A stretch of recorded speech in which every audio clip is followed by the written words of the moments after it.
Welcome back. You're still tuned into Markets at Noon, and we are now joined by Mr. Raghav Gupta, Joint CEO at IIFL Capital. Mr. Gupta, afternoon. Thank you so much for taking your time out and joining us here on ET now from the sidelines of the conference. And since you track the wealth management space very, very closely, let's start off with that. India's wealth management industry is clearly expanding rapidly.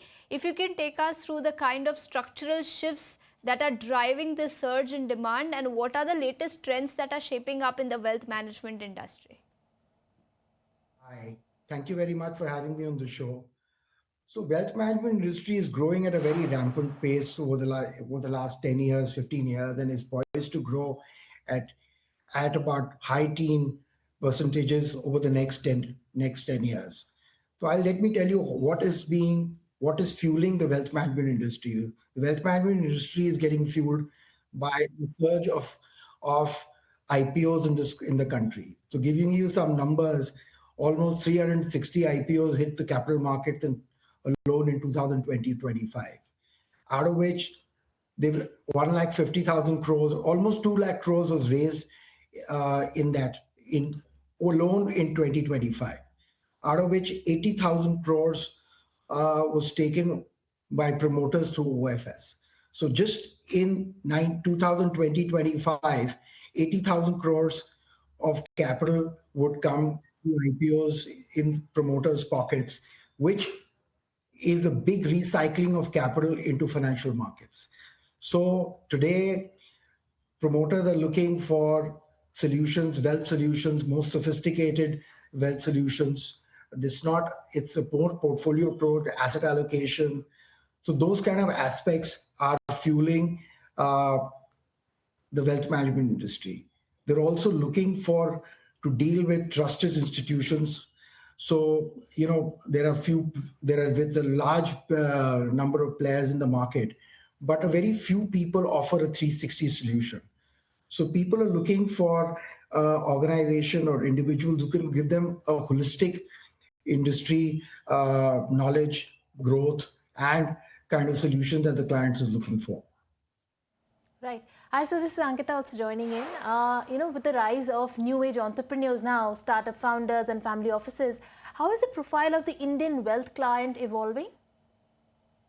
So clients it's basically more of the clients are moving away from basic, what I could say, looking for long-term solutions. But please understand the money which is being monetized. It's a one-time monetization. So they're looking for safety. They're looking for the money to be compounding over a period of time. They're looking for a very, very diversified pool of investments. It's not. It's a more of a portfolio approach, more advisory. They're looking for wealth managers who can take the relationship forward for over a long period of time. So it's not a transactional approach. It's more of a portfolio approach which they can deal with people who can hold their handhold them, and take them through a long-term journey.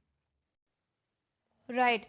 Mr. Gupta, also wanted your thoughts on the latest trends in the industry as far as domestic investors are concerned. Are they becoming more sophisticated when it comes to asset allocation? And is that changing the way you deal with customers and the way you offer services to your clients? The asset allocation is the key for any portfolio to be created. So clients are getting more sophisticated. They're looking for more sophisticated solutions. They're also looking for a holistic approach. So it's not only equity, debt, or they're looking for offshore assets. They're looking for hard assets. Gold is something which is done exceedingly well. So how can they participate in different asset classes? So that is something which is most wealth managers are raising their game. So providing a holistic solution, private investments, unlisted investments is something more and more which are gathering steam.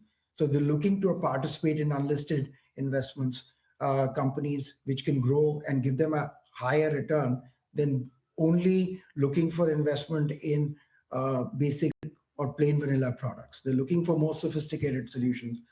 A lot of money is being transferred offshore through LRS. High net worth individual can take $250,000 individually every year.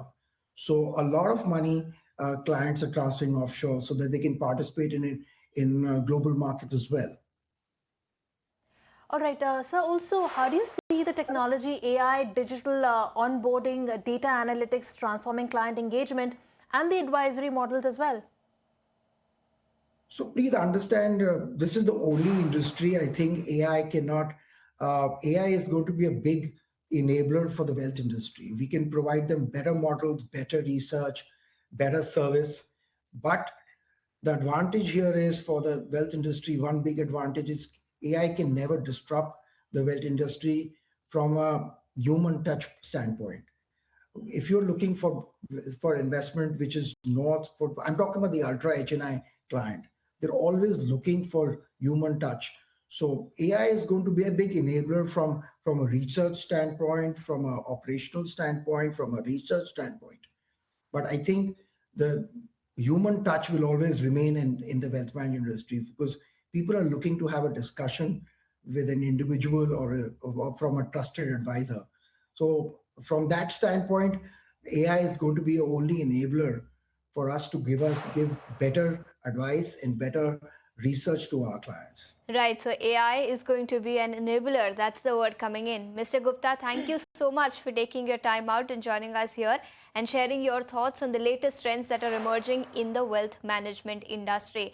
With that, it's a wrap on this edition of the show, but don't go anywhere. All About Your Company will come up next.